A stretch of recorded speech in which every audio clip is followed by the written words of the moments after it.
우리 박 집사님 그 가정 보면 얼마나 감사한지 모르겠어요. 저희 교회 처음 이제 이곳에서 시작할 때부터 사실 이제 처음 시작할 때는 저희가 저 이스트 빌딩 아마 그 2층에 학생들 예배 드리는데 수요 예배 때부터 제가 시작했던 거로 기억하는데, 그때부터 시종일관 변함없이 예배 자리, 찬양의 자리마다 우리 코로나 전에는 우리 아이들 학생 그 교실에서 모여서 우리가 수요 예배도 이렇게 성경 공부 같이 하고 찬양하고 항상 변함없이, 이게 변함없이 자리를 지킨다는 게 쉬운 일이 아닌데, 사실은 저희 또래 나이가 같거든요, 박 집사님이.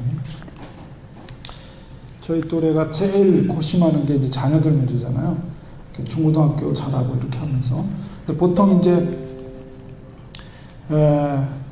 학부모, 그러니까 학생들이 있는 부모님들은 어떻게 하면 신앙으로 자녀들을 잘 양육할 수 있을까, 이런 고민들을 많이 하는데, 제가 정말 담임 목사로서 가장 가슴이 아픈 게, 뭐 말로는 다음 세대 하지만 솔직히 고백하건대 저희가 다음 세대를 위해서 제가 해드린 게 별로 없어요. 그러니까 물론 이제 교회가 작다 보니까 그럴 수도 있고, 뭐 그런 게 있는데, 항상 제 한쪽 구석에 짐과 같이 큰 책임감처럼 이렇게 느껴지는 우리 박 집사님 같은 그런 아들 셋, 저도 딸 셋인데, 이렇게 처음서부터 이제 다음 세대에 대해서 생각은 하고 있었지만 너무 뚱구름 잡는 생각이었다는 생각이 지금 지나가면서 제 자신이 그래서 너무 부끄럽고, 하나님 앞에. 그러니까 그냥 뭐 교회에서 뭔가 해줄 수 있는 것이 부족하다 보니까 그냥 알아서 자녀들을 양육할 수밖에 없는 신앙 교육을, 이제 그런 마음이어서 우리 박 집사님 말씀하실 때 참 마음이 아팠습니다. 그래서 아무튼간 하나님께서 그 마음을 아시고 그 자녀들을 책임져 주실 줄 믿습니다. 그리고 어쨌든 뭐 교회에서 우리 성도님들도 동일한 마음일 거예요. 항상 감사하는 마음을 가지면서 우리 아이들을 위해서 기도해 주시려 믿습니다. 그래서 일단 뭐 우리 미리 알았으면 제가 오늘 조금 이제 성교육이라도 좀 전해드렸는데, 다음 주에 뭐 개별적으로 하실 분들 하시고, 교회에서 조금 좀 저희가 따로 EM 예배나 이런 게 없기 때문에 뭐 사실은 재정을 좀 들여서 뭐 마음 같아서는 EM 전도사님을 좀 모셔가지고 좀 그 아이들을 이렇게 케어하고 싶은 마음이 굴뚝 같은데 그러지 못하기 때문에 하여튼 교회에서 조금이라도 좀 도움을 드리고, 그런 곳에서라도 가셔서 좀 아이들이 신앙 안에서 자라날 수 있도록, 그리고 우리 성도님들은 우리 교회가 자체적으로 그런 걸 할 수 없지만 어쨌든 기도하면서 우리 아이들이 믿음 안에서 잘 자랄 수 있도록 우리 중보해주고 격려해주고 위로해주고, 그러면 하나님께서 우리의 마음을 아시고 그 아이들을 책임져 주실 줄 믿습니다. 우리 그렇게 했으면 좋겠습니다. 우리 하나님 말씀 보겠습니다. 베드로전서 3장 8절에서 12절.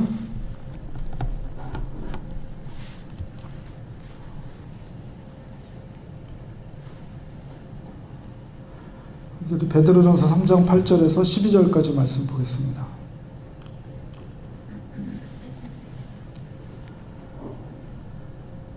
같이 읽겠습니다. 베드로전서 3장 8절에서 12절 말씀. 마지막으로 말하노니 너희가 다 마음을 같이하여 동정하며 형제를 사랑하며 불쌍히 여기며 겸손하며 악을 악으로 욕을 욕으로 갚지 말고 도리어 복을 빌라. 이를 위하여 너희가 부르심을 받았으니 이는 복을 이어받게 하려 하십니다.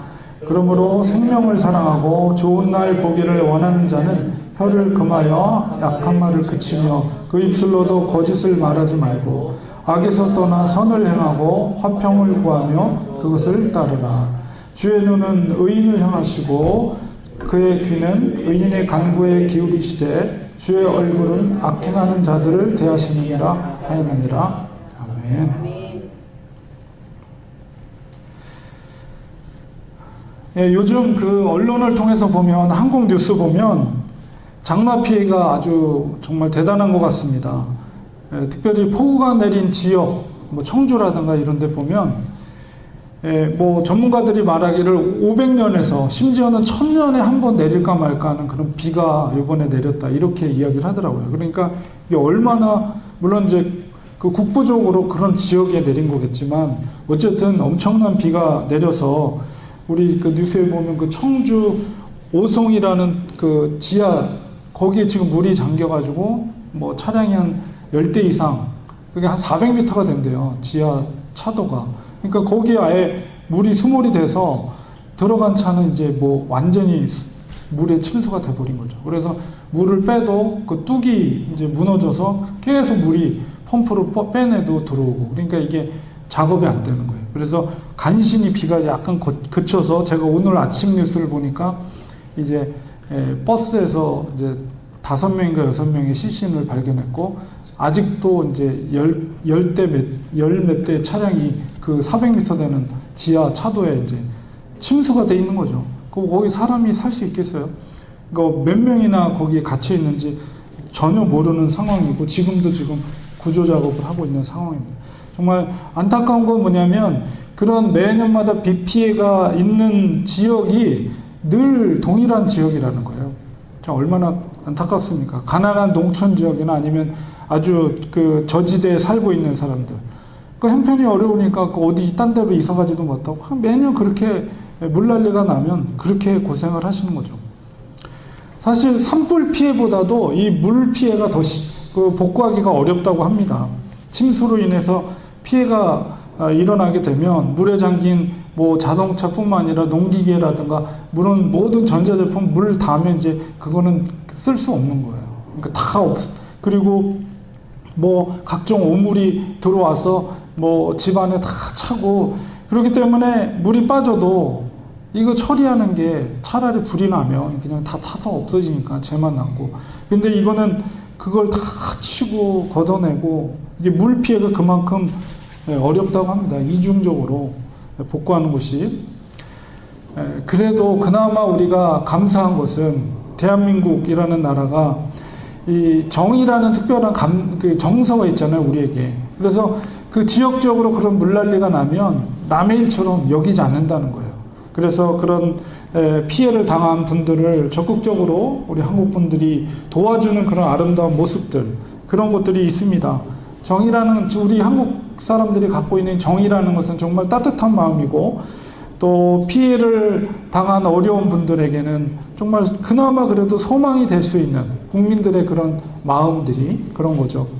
그래서 오늘 특별히 로마의 압제 가운데 있었던 초대교회 당시 성도들에게 우리 특별히 사도 베드로가 전해준 희망의 메시지입니다. 물론 이 한국 사람들이 갖고 있는 정과 이렇게 비견해서 과연 이 베드로가 말했던 고난 가운데 있을 때 그리스도인이 가져야 될 이 자세, 특별히 소망의 자세가 무엇인가, 오늘 베드로 전서를 통해서 깨닫는 시간을 가지려고 합니다. 베드로 전서는 일명 보통 서신서마다 별칭이 있는데 희망의 서신이라고 합니다. 왜 그러냐면 베드로 전서가 이제 로마의 핍박 가운데 있는 그 성도들에게 위로를 주기 위해서 베드로가 쓴 편지이기 때문에 그렇습니다. 베드로가 그 위로를 주고 소망을 주는 그 근거는 무엇인가라고 했을 때, 그거는 바로 예수 그리스도를 통한 구원과 그 부활, 바로 그것이 근거인데요. 이 베드로전서가 기록된 시대적인 배경을 보면, 그러니까 예수님 이후에 64년경에 이제 편지가 써졌어요. 그러니까 뭐 베드로도 나이가 꽤 많이 이제 노사도가 된 시점에서 편지를 쓴 건데요. 그 당시 64년도에 무슨 일이 있었냐면 로마에 대화재가 났죠. 그래서 그 화재의 원인을 그 그리스도인에게 돌려버렸어요. 사실은 뭐 정확한 건 아니지만 뭐 이 네로 황제가 자기의 궁을 새로 짓기 위해서 일부러 화재를 냈다, 이런 이제 역사적인 어떤 설명들이 있어요. 물론 확실한 근거는 아니지만 어쨌든 그런 전체적인 정황상 그런 근거 속에서 화재가 났는데 그 화재를 일으킨 사람들이 그리스도인이다. 이렇게 로마시에 소문을 퍼뜨려서 그때부터 기독교의 핍박이 엄청나게 심해지기 시작했어요. 그러니까 사람이 그렇잖아요. 내가 불피해를, 집이 다 불살났는데 그 원인이 바로 그리스도인들 때문에 그랬다. 그러면 모든 사람들이 그리스도인들을 미워하고 증오하고 또 그것을 통해서 권력을 이용해서 그리스도인들을 핍박하던 그런 시기에 쓰여진 편지가 베드로 전서입니다. 그리고 이제 앞으로 이 베드로 전서의 그 시험이 얼마나 핍박이 심했으면 불시험이다 이렇게 표현되어 있어요. 그러니까 더 가중될 그 불시험 앞에서 신자들이, 성도들이 어떻게 그 시대 속에서 우리가 견뎌낼 것인가 라고 했을 때 너희들이 구원의 산 소망을 가지고 끝까지 믿음 안에서 인내할 것을 이제 베드로가 권면하고 있는 거예요. 그리고 이 베드로의 이 권면 속에는 그 핍박을 인내하는 믿음에 머무르는 것에 있지 않았습니다. 오늘 본문을 통해서 더욱 영적인 성숙과 믿음의 어떤 진전을 요청하고 있어요.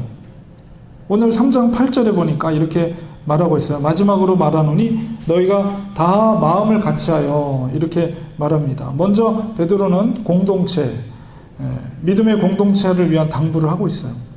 이제 개인의 그 불시험을 이기기 위해서는 바로 믿음의 공동체인 교회 공동체가 우선 마음을 같이 해야 합니다. 그래야 이길 수 있어요. 동일한 마음을 가져야 돼요. 그 동일한 마음은 바로 그리스도 안에서 하나가 되는 것이죠. 교회 공동체는 예수 그리스도의 이름으로 하나가 되어야 합니다. 그럴 때 예수님의 마음으로 형제를 사랑하며 불쌍히 여기며 겸손하며, 일단 믿음의 공동체 안에서 서로를, 형제를 사랑하는 마음, 그거는 예수 그리스도의 마음을 가지고 그 사랑의 근거에서 바로 형제를 사랑하고 불쌍히 여기고 겸손한 마음을 가지라는 것을 베드로가 당부하고 있어요. 예수님의 사랑은 어떤 사랑입니까? 남을 나보다 높이는 거예요. 그러면 내가 낮아져야 되죠. 내가 겸손해져야지 남을 높일 수가 있어요. 자기 자신이 낮은 자리에서 남을 섬기는 것이 예수님의 사랑입니다. 거기에서 진정한 형제 사랑이 나오게 됩니다. 자, 근데 사도 베드로는 그 사랑의 범위를 그 믿음의 공동체에 머무르지 않고 그 범위를 더 확대시키고 있습니다. 그리스도의 사랑이라는 것은 자기를 사랑해주는 사람뿐만 아니라 자기에게 핍박을 주는 사람들조차도 포함된 사랑이라는 거예요. 그래서 9절에 그렇게 말하는 거예요. 9절에 뭐라고 합니까? 악을 악으로, 욕을 욕으로 갚지 말고 오히려 복을 빌라. 이 얼마나 엄청난 사랑의 힘입니까? 사실 베드로의 요구는 인간적으로 생각하면 도저히 받아들일 수 없는 어려운 사랑입니다. 어떻게 나에게 핍박을 주는 사람을, 그 사람에게 복을 빌어줄 수가 있겠어요? 저주를 주면 줬지. 어떻게 나를 향해서 욕을 하는 사람에게, 그 사람에게 복을 빌어줄 수가 있겠어요? 나도 욕 한마디 하고 싶지. 이게 인간적인 마음이잖아요. 정말 쉽지 않은 일입니다. 그래서 그러면 어떻게 그것이 가능할까를 우리가 생각해 보면 우리가 예수님을 통해서 그 가능성을 찾을 수가 있어요. 우리 예수님께서 십자가상에서 돌아가실 때 가상 7언 7마디의 말씀을 하셨다고 그랬는데, 그 7마디 중에 첫 번째 하신 말씀이, 가상 7언 중에서 첫 번째 하신 말씀이 뭐냐면 아버지여 저들을 사하소서. 이게 첫 번째. 십자가의 그 큰 고통 속에서도 예수님은 자기 자신을 걱정하거나 자신을 십자가에 못 박은 자들을 미워했던 것이 아니라 오히려 그들을 긍휼히 여겼어요. 여기서 원수를 사랑한다는 것이 무엇인지 예수님을 통해서 깨닫게 우리가 됩니다. 우리 앞서 말한 것처럼 이 베드로전서의 시대적인 배경 속에서 그 시대를 살고 있었던 성도들은 정말 로마의 그 압제 속에서 모든 로마인들이 그리스도인들을 미워하는 거예요. 그 고통을 당하면서 지나가면, 그리스도인이 지나가면 돌 던지고 욕하고 막 똥물을 뒤집어 씌우고 이런 순환을 당하던 그런 시대 속에 살아가던 성도들, 그런 그들에게 자기에게 핍박을 주는 사람들을 위해서 복을 빌어주는 것, 그것은 예수님처럼 그 자기를 향해서 욕하고 자기를 향해 핍박하는 돌을 던지는 사람을 우리가 어떻게 해요? 예수님처럼 긍휼히 여길 때, 그들을 불쌍히 여길 때 그들에게 복을 빌어 줄 수가 있어요. 그들이 비록 나를 향해 욕을 하고 나를 향해 돌을 던지고 나를 향해 똥물을 던져도 퍼부어도 그들이 무지하기 때문에, 알지 못하기 때문에 나에게 이렇게 하는 거야 라는 마음, 긍휼의 마음을 갖게 되면 그들을 복을 빌어 줄 수가 있습니다. 그 영혼을 불쌍히 여기는 마음을 갖게 됩니다. 그래서 그들에게 복을 빌어 줄 수가 있어요. 우리 스데반이 순교당할 때 동일한 모습이었죠. 무지한 사람들이 돌을 들어서 돌을 던질 때 그 스데반이 죽어가면서 돌에 맞아 피가 낭자가 되고 피가 막 흐르는 그 상황 속에서 스데반이 그 속에서도 무릎을 꿇고 무엇을 했습니까?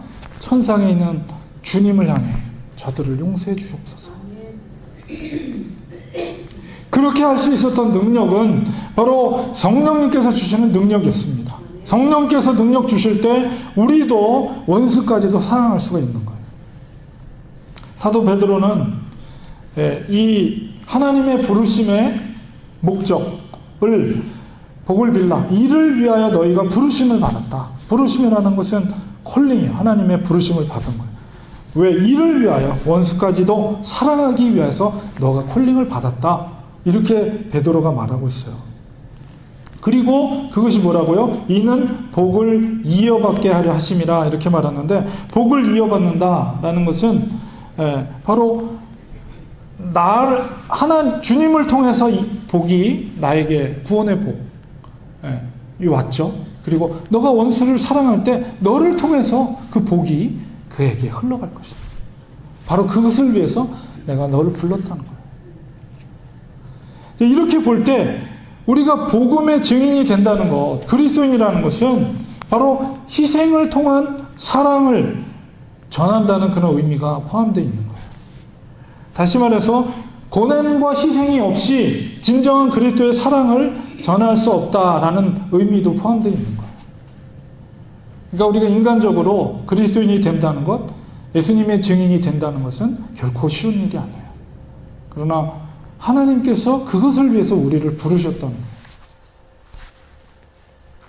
그리고 우리에게 성령님을 주셨죠. 성령님께서 성령이 너희에게 임하면 그 다음에 권능을 받는다고 그랬어요. 그 힘으로 우리가 원수를 사랑할 수가 있고, 스데반 집사님처럼, 예수님처럼 나를 향해 손가락질하고 나를 향해 욕을 하는 그들을 향해 그들을 긍휼히 여기는 마음, 불쌍히 여기는 마음, 그 영혼을 불쌍히 여기는 마음을 갖게 되고 그들을 향해 그들의 죄를 용서해 달라고 구할 수가 있는 거죠. 우리 3장 10절에서 천국과 부활을 소망하는 자는 무엇보다도 혀로 악한 말을 하지 말고 또한 거짓말을 하지 말라라고 권면하고 있어요. 우리가 원수를 진정 사랑하는 것은 말로부터 시작이 됩니다. 말로 우리 저주하지 않아야 돼요. 오히려 말로 축복해야 됩니다. 이 말이라는 게 그만큼 중요해요. 그래서 말로 우리가 복을 빌어줘야 돼요. 진짜로. 그리고 또한 11절에 악에서 떠나서 선을 행하고, 또한 그리스도인의 삶은 선을 행하는 삶이 되어야 돼요. 선을 행한다는 것은 나의 유익을 구하기보다도 남을 배려하고 남에게 기쁨이 되는 삶을 살아가라는 거예요. 선을 행한다는 것은 그것입니다. 남과 싸우고 다투는 것이 아니라 선행을 통해서 다른 사람들과 화평을 이루는 것. 이게 베드로가 지금 고난받고 있는 성도들에게 지금 온전한 그리스도인의 모습이 무엇인가를 분명하게 설명하고 있고, 이를 위해서 하나님이 우리를 부르셨다라고 말하고 있습니다. 우리가 정말 그리스도인은 선해야 돼요. 특별히 인간과의 관계 속에서 사람들이 생각할 때 그리스도인들은 정말 선하다. 자기가 손해볼 걸 알면서도 나를 위해 혹은 다른 사람을 위해 희생하는 모습을 볼 때 그 사람 정말 선하다. 어떻게 그럴 수가 있지? 이런 이야기가 나오는 거죠. 우리 그리스도인이 그런 모습이 우리 인간관계 속에서 나타나야 돼요. 물론 세상 사람들 기준에 보면 되게 어리석게 보일 수가 있죠. 우리가 예수님 생각하면 그렇지 않습니까? 하나님의 아들이 어떻게 십자가에서 죽을 수가 있는가? 어리석잖아요. 인간적으로 생각하면. 근데 주님이 나를 따르라. 너희 십자가를 지고 나를 따르라. 이렇게 요구하고 계세요. 우리가 말씀을 순종해야 되겠죠. 그러나 그렇게 따를 때 하나님께서 반드시 하나님의 보상이 있음을 또 약속하고 있어요. 우리 소망을 가져야 됩니다. 물론 가장 큰 보상은 무엇입니까? 그것은 우리가 주님이 다시 오실 때 우린 부활한 몸으로 다시 살아날 것이고, 그 부활은 저주의 부활이 아니라 영생의 부활입니다. 그 영생된 부활로 우리는 영원한 천국에서 영원한 삶을 살게 될 거예요. 거기선 더 이상 질병도 없고 죽음도 없고 슬픔도 없고 이별도 없고 오직 왕노릇하며 예수님과 동일하게 영원히 하나님을 대면하며 살게 될 저 천국, 우리의 맨션, 우리의 살 거처가 있는 그곳에서 영원히 살게 될, 그것이 가장 큰 보상이죠. 그러나 현재적인 삶 속에서도 하나님은 보상을 약속해 주고 계십니다. 3장 12절에 뭐라고 말합니까? 주의 눈은 의인을 향하시고 이렇게 말하고 있어요. 사실 하나님은 우리처럼 이렇게 육신을 입고 계신 분이 아니에요. 영적인 존재예요. 그럼에도 불구하고 오늘 표현 속에 뭐라 그러면 주의 눈이 의인을 향한다 이렇게 말하고 있습니다. 이 표현은 바로 하나님의 관심과 집중이 의인들에게 향하고 있다는 그런 비유적인 표현이죠. 그러니까 핍박의 시대에도 우리가 원수를 사랑하고 화평을 따르는 의인들을 향해서 하나님의 마음은 그들을 향한 각별한 마음이 있다는 것이에요.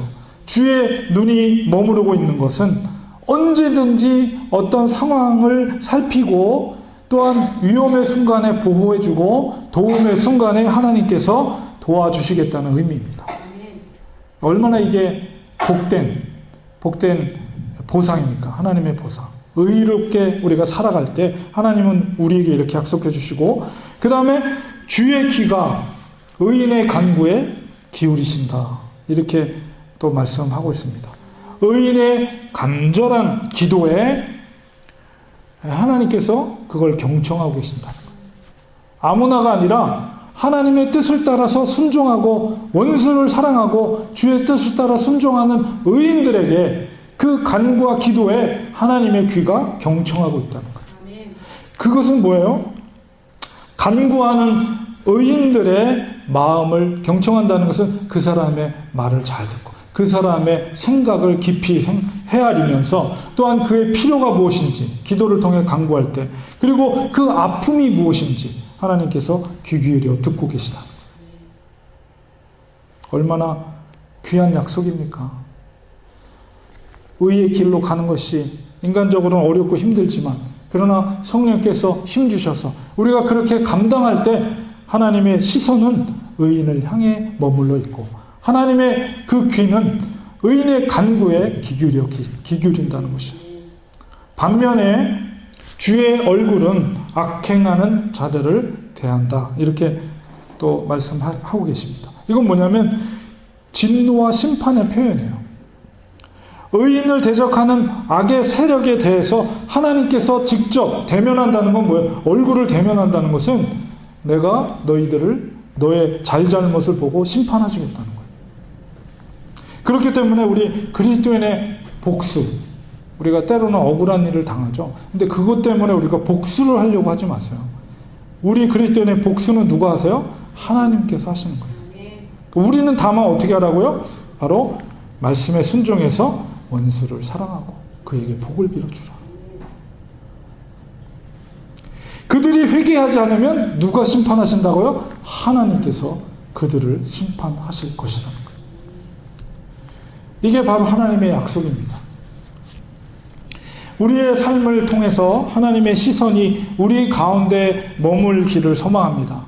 하나님의 관심은 의롭게 행하는 하나님의 자녀들에게 있다는 거예요. 사람들의 관심을 받기보다 우리는 하나님의 관심을 사모해야 합니다. 다른 사람들이 인정해 주지 않더라도 하나님의 마음에 합한 사람이 우린 되어야 돼요.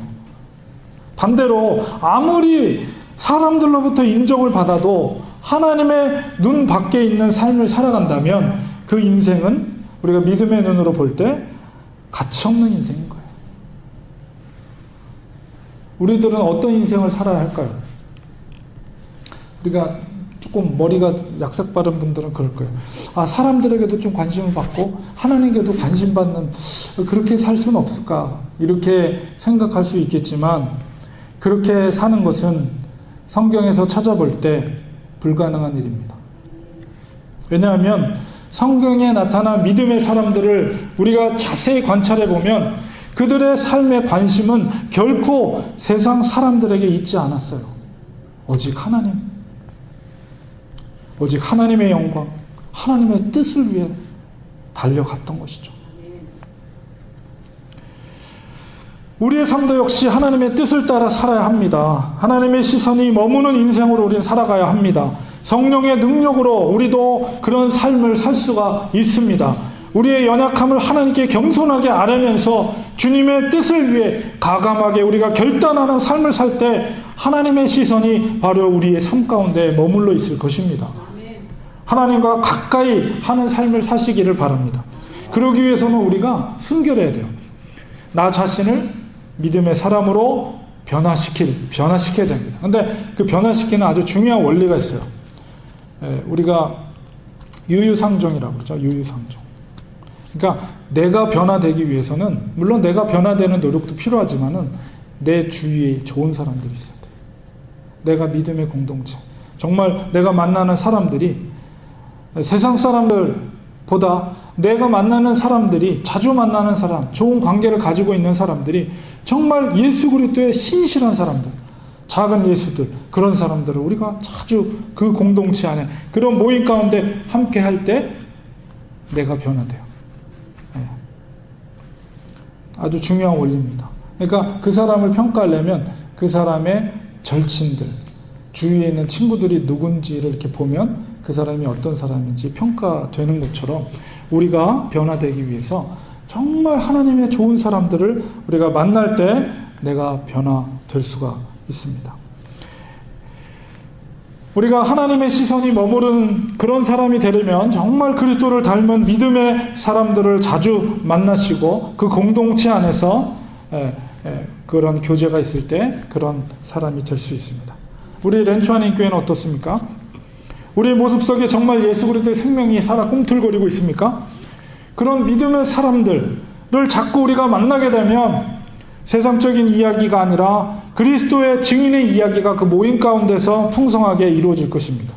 세상에 속한 것들의 이야기들은 모두 사라지지만 그리스도를 위한 복음의 이야기는 영원한 것입니다. 세상의 어떤 지혜도 사람을 구할 수가 없어요. 구원할 수 없어요. 그러나 그리스도의 복음으로 사람을 구원할 수 있습니다. 우리가 믿음의 공동체 가운데 머무르기를 축원드립니다. 하나님의 시선이 머무르는 믿음의 공동체가 되기를 소망합니다. 반드시 하나님께서 우리를 주의 선한 도구로 사용하실 줄 믿습니다. 믿음의 눈으로 우리가 생명을 살리는 그런 비전을 우리가 품고 우리가 작은 교회지만 그런 귀한 예수를 닮은 하나님의 사람들이 모여있는 공동체 속에 있을 때 주님의 시선이 우리 렌초아님 교회에 머무를 줄 믿습니다. 이 공동체를 통해서 하나님의 놀라운 일들이 이루어질 줄 믿습니다. 우리가 믿음의 눈으로 바라보시면서 우리 열심히 주님의 뜻을 2000년 전에 사도 베드로가 살고 있었던 성도들의 삶과 지금과 상황은 다르지만 그러나 본질적으로 우리가 믿음의 삶을 살아가는 것은 동일합니다. 우리가 이 말씀을 우리 마음판에 새기면서 정말 주님의 시선이 우리 공동체 가운데, 우리 교회 가운데, 주님의 귀가 우리 간구와 기도 가운데 머무는 아름다운 공동체 되기를 간절히 축원합니다. 기도하겠습니다. 하나님, 사도 베드로가 우리에게 전해주고 있는 희망의 메시지, 고난과 핍박 가운데 있는 성도들에게 전했던 그 말씀, 우리 마음판에 새기면서 정말 성령께서 우리에게 임하실 때 우리를 향해 돌을 던지는 원수들을 조차도 우리가 축복하며 그들을 위해 기도할 수 있는 능력의 사람들 되게 하여 주시고, 정말 그런 믿음의 공동체가 되게 해주셔서 하나님의 시선이 항상 우리 교회에 머물게 하시고, 우리의 간구를, 기도를 하나님께서 늘 들어주셔서 도우시는 하나님, 역사하시는 하나님, 우리를 통해 일하시는 하나님의 그 일하심을 목도하는 우리 한 분 한 분 되게 하시고, 우리 렌추아니 교회가 될 수 있도록 축복하여 주시옵소서. 예수님의 이름으로 기도드리옵나이다. 아멘.